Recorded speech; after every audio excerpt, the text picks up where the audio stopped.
Ibrani pasal yang ke-12 ayat 26 sampai 29. Waktu itu suaranya menggoncangkan bumi, tetapi sekarang ia memberikan janji, satu kali lagi aku akan menggoncangkan bukan hanya bumi saja, melainkan langit juga. Jadi karena kita menerima kerajaan yang tidak tergoncangkan, marilah kita mengucap syukur dan beribadah kepada Allah menurut cara yang berkenan kepadanya dengan hormat dan takut. Sebab Allah kita adalah api yang menghanguskan. Saya percaya kita datang beribadah, kita sudah mempersiapkan hati kita baik-baik dari rumah. Kira-kira Tuhan mau bicara apa ke kita? Ya. Hati kita harus benar-benar siap. Sebab kalau hati kita tidak siap, ketika firman datang keras, kira-kira tergoncang nggak? Tergoncang. Jadi persiapkan baik-baik dari rumah, saudara. Hati kita ini benar-benar kita buka, saudara, supaya ketika firman disampaikan, katakan kepada Tuhan, saya siap ditegur, saya siap ditemplak, saya siap diproses oleh Tuhan. Saya percaya jemaat sini jemaat yang luar biasa, amin. Jemaat yang tidak pernah mudah tersinggung. Walaupun firman semakin keras, tapi kita tetap berdiri teguh karena kita tahu firman Allah lah yang akan membawa kita masuk ke dalam kerajaan surga yang kekal. Saudara, Alkitab katakan begini, satu saat nanti Tuhan akan menggoncangkan langit dan bumi. Apa yang tidak tergoncangkan? Yang tidak tergoncangkan adalah perkataan firman Allah. Langit dan bumi boleh lenyap, tapi firman Allah tetap kekal selama-lamanya. Karena firman orang sakit bisa sembuh. Karena firman orang yang ekonominya melarat. Karena firman kita lakukan, maka firman yang memberkati hidup kita. Tuhan katakan begini, satu saat nanti bumi ini akan hancur beserta dengan unsur-unsur bumi.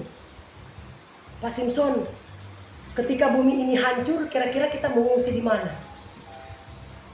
Ada yang bilang begini, Bu Pendeta, bumi kan mau hancur, kita bisa pergi ke Mars, Pluto, atau bisa pergi di planet-planet yang lain. Dengarkan baik-baik. Perkataan firman Tuhan itu, dengar bukan cuma sekedar dijadikan ilmu pengetahuan. Dengar, lakukan, praktekkan, meskipun sulit, tapi minta kepada Tuhan supaya Tuhan berikan kita Roh Kudus yang memberikan kemampuan bagi kita melakukan firman Allah. Karena Alkitab katakan, tanpa Roh Kudus satupun manusia tidak mampu melakukan firman Allah. Karena Roh Kudus yang menginsafkan manusia akan dosa. Milikilah rasa takut dan gentar terhadap Tuhan kalau kita datang beribadah, ya. Jangan datang beribadah, saudara, sementara dengar firman Tuhan, tapi kita nonton Facebook. Siapa di sini buka HP? Kalau dia baca Alkitab nggak masalah. Tapi sementara baca Alkitab, sementara firman Tuhan disampaikan, bukan firman kita dengar, tapi berita-berita di Facebook atau berita-berita di YouTube dan lain sebagainya. Mazmur 2 ayat 11.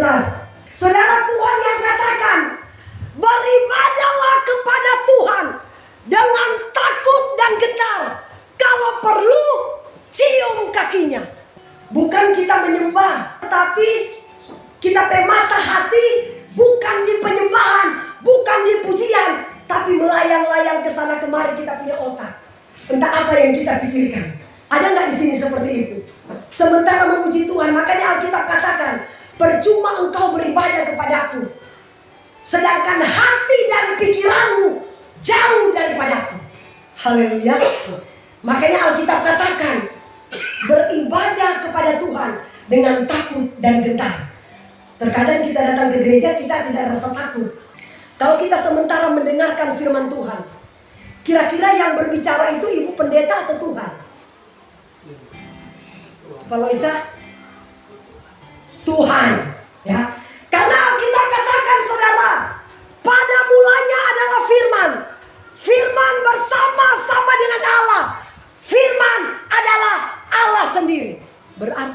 saya menyampaikan firman Allah, firman itu adalah Allah.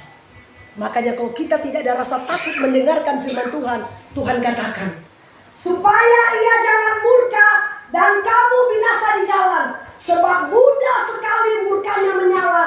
Berbahagialah semua orang yang berlindung kepadanya.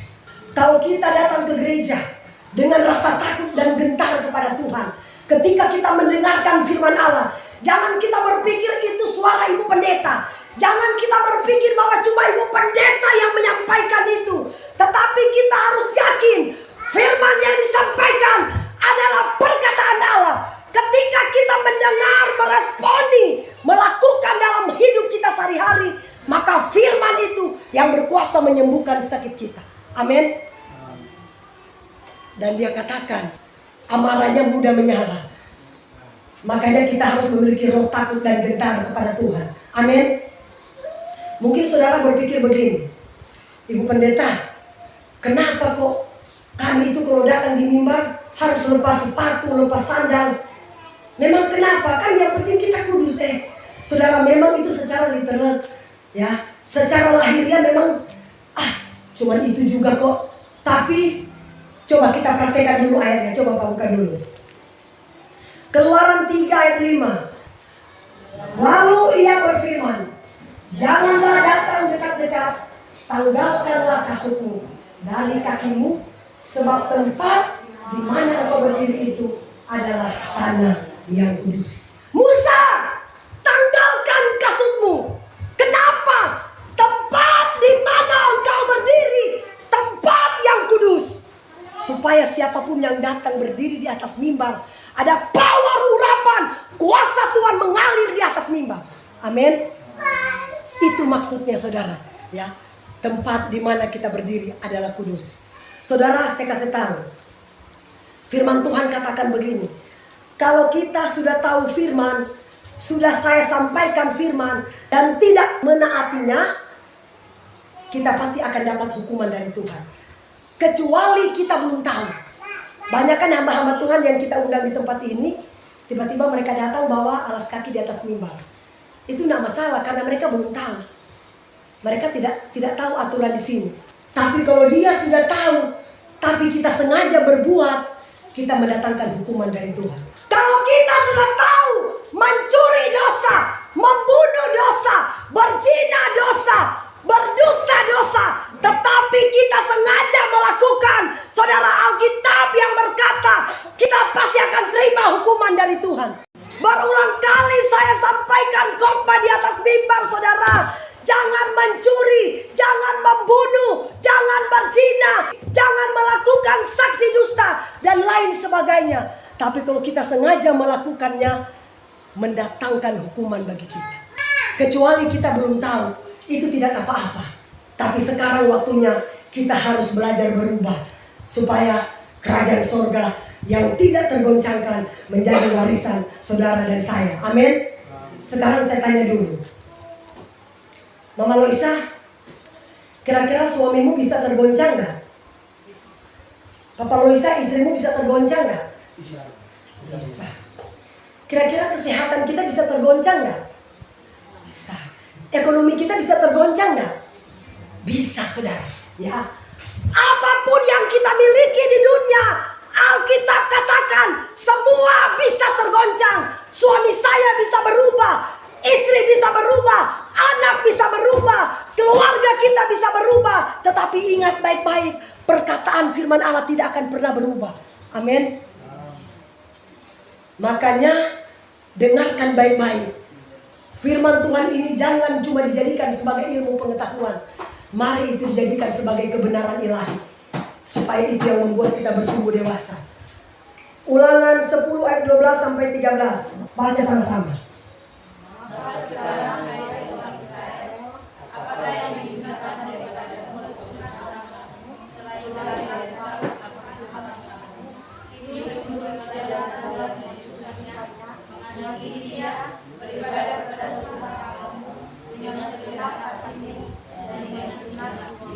Terus berpegang pada rencana dan catatan Tuhan yang disampaikan kepadamu pada hari ini, supaya baik dan benar.